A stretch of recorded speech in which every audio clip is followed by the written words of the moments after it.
ಪ್ರೀತಿಯ ವಿದ್ಯಾರ್ಥಿಗಳೇ, ಕನ್ನಡ ವ್ಯಾಕರಣ ತರಗತಿಗೆ ತಮಗೆಲ್ಲರಿಗೂ ಸ್ವಾಗತ. ತಮಗೆಲ್ಲ ತಿಳಿದಿರುವಂತೆ ದೇಶ ಸುತ್ತಿ ನೋಡು, ಕೋಶ ಓದಿ ನೋಡು ಎನ್ನುವುದು ಒಂದು ಜನಪ್ರಿಯ ಗಾದೆ ಮಾತು. ಮನುಷ್ಯನಿಗೆ ಲೋಕಜ್ಞಾನ ಬಹಳ ಮುಖ್ಯ. ನಮ್ಮ ಜ್ಞಾನವನ್ನು ಹೆಚ್ಚಿಸಿಕೊಳ್ಳಬೇಕಾದರೆ ದೇಶ ಸುತ್ತಬೇಕು, ಕೋಶ ಓದಬೇಕಾಗುತ್ತದೆ. ದೇಶ ಸುತ್ತಬೇಕಾದರೂ ಕೋಶ ಓದಬೇಕಾದರೂ ಭಾಷಾಜ್ಞಾನ ಅತ್ಯಗತ್ಯ ಅಲ್ಲೋ ವಿದ್ಯಾರ್ಥಿಗಳೇ. ನಾವೀಗಾಗಲೇ ಕನ್ನಡ ಭಾಷೆಯ ಮೂಲಾಕ್ಷರಗಳನ್ನು ಹಿಂದಿನ ವಿಡಿಯೋ ತರಗತಿಯಲ್ಲಿ ತಿಳಿದುಕೊಂಡಿದ್ದೇವೆ. ಇಂದು ಗುಣಿತಾಕ್ಷರಗಳು ಹಾಗೂ ಒತ್ತಕ್ಷರಗಳು ಅಥವಾ ಸಂಯುಕ್ತ ಅಕ್ಷರಗಳ ಬಗ್ಗೆ ತಿಳಿದುಕೊಳ್ಳೋಣ. ಮೊದಲಿಗೆ ಗುಣಿತಾಕ್ಷರಗಳು.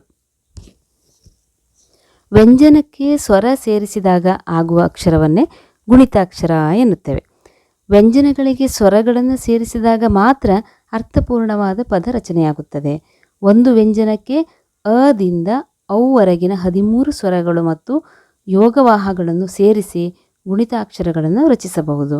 34 ವ್ಯಂಜನಗಳಿಗೆ ತಲಾ 13 ಸ್ವರಗಳನ್ನು ಸೇರಿಸುವುದರಿಂದ 442 ಗುಣಿತಾಕ್ಷರಗಳನ್ನು ರಚಿಸಬಹುದು.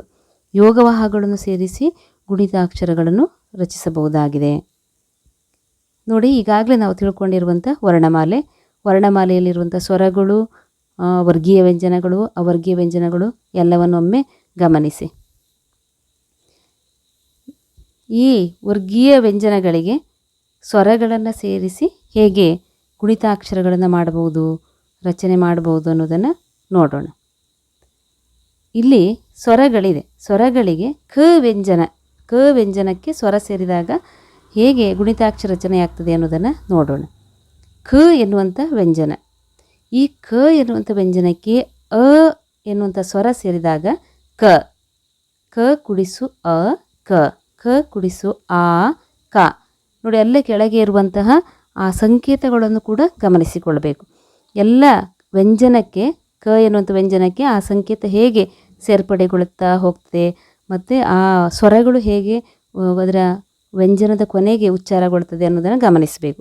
ನೋಡಿ, ಕ ವ್ಯಂಜನಕ್ಕೆ ಅ ಸೇರಿದಾಗ ಕ, ಆ ಸೇರಿದಾಗ ಕ ಕುಡಿಸು ಈ ಕಿ, ಕ ಕುಡಿಸು ಈ ಕಿ, ಕ ಕುಡಿಸು ಕು, ಹಾಗೆ ಕ ಕುಡಿಸು ಕು, ಕಗೆ ರ ಸೇರಿದಾಗ ಕೃ, ಎ ಕೆ, ಕ ಕುಡಿಸು ಎ ಕೆ, ಕ ಕುಡಿಸು ಐ ಕೈ, ಕ ಕುಡಿಸು ಓ ಕೋ, ಕ ಕುಡಿಸು ಓ ಕೋ. ನೋಡಿ, ಕಗೆ ಔ ಸೇರಿಸಿದಾಗ ಕೌ, ಹಾಗೆ ಕಗೆ ಸೇರಿಸಿದರೆ ಕಂ, ಅಹ ಸೇರಿಸಿದರೆ ಕಹ. ನೋಡಿ, ಇದು ಯೋಗವಾಹಗಳು ಸೇರಿದಾಗ ಹೇಗೆ ಬದಲಾವಣೆ ಆಗ್ತಾ ಹೋಗ್ತದೆ, ಗುಣಿತಾಕ್ಷರ ರಚನೆ ಆಗ್ತದೆ ಅನ್ನೋದನ್ನು ಗಮನಿಸಿ. ಹಾಗೆ ಗ ಎನ್ನುವಂಥ ವ್ಯಂಜನಕ್ಕೆ ಅ ಸೇರಿದಾಗ ಗ.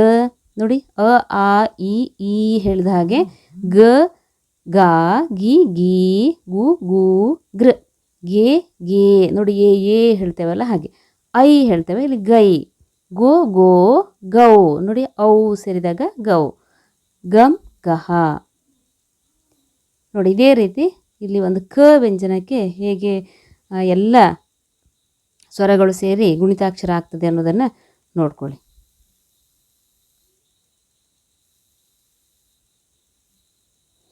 ನೋಡಿ ವಿದ್ಯಾರ್ಥಿಗಳೇ, ಇಲ್ಲಿ ಎಲ್ಲ ಬೇರೆ ಬೇರೆ ವ್ಯಂಜನಗಳಿಗೆ ಸ್ವರಗಳು ಸೇರಿದಾಗ ಹೇಗೆ ಗುಣಿತಾಕ್ಷರ ರಚನೆ ಆಯಿತು ಅನ್ನೋದನ್ನು ಇದರಲ್ಲಿ ನೋಡ್ಬೋದು.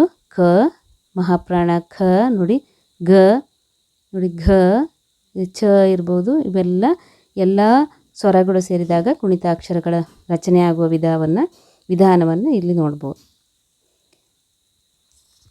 ನೋಡಿ, ಈಗಾಗಲೇ ನಾವು ಗುಣಿತಾಕ್ಷರಗಳ ಬಗ್ಗೆ ತಿಳ್ಕೊಂಡಿದ್ದೇವೆ. ಈಗ ಸಂಯುಕ್ತಾಕ್ಷರಗಳು, ಈ ಸಂಯುಕ್ತಾಕ್ಷರಗಳ ಬಗ್ಗೆ ತಿಳ್ಕೊಳ್ಳೋಣ.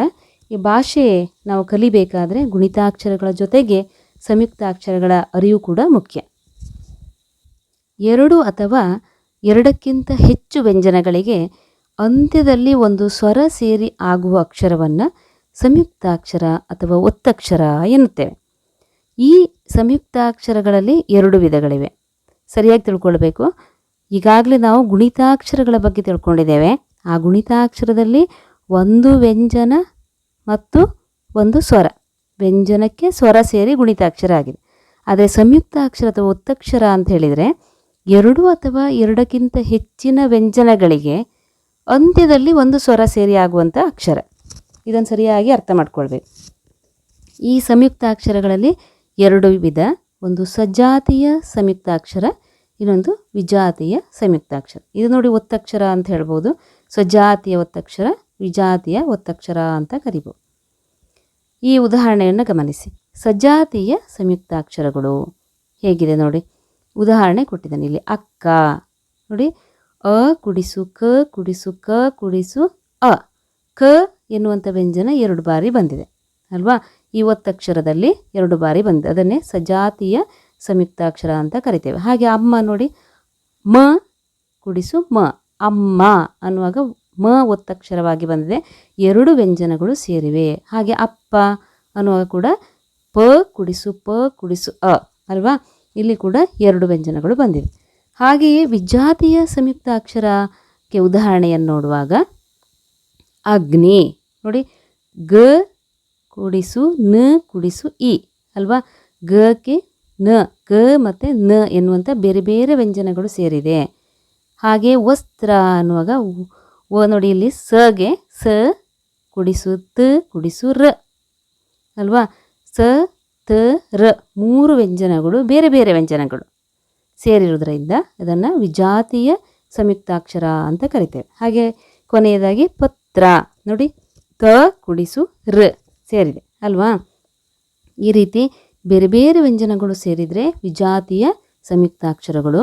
ಒಂದೇ ರೀತಿಯ ವ್ಯಂಜನಗಳು ಸೇರಿ ಕೊನೆಗೆ ಒಂದು ಸ್ವರ ಸೇರಿ ಸಂಯುಕ್ತಾಕ್ಷರ ಆದರೆ ಅದನ್ನು ಸಜಾತಿಯ ಸಂಯುಕ್ತಾಕ್ಷರ ಅಥವಾ ಸಜಾತಿಯ ಒತ್ತಕ್ಷರಗಳು ಅಂತ ಕರಿತೇವೆ. ಅರ್ಥ ಆಯ್ತಲ್ಲ ವಿದ್ಯಾರ್ಥಿಗಳೇ? ಧನ್ಯವಾದಗಳು.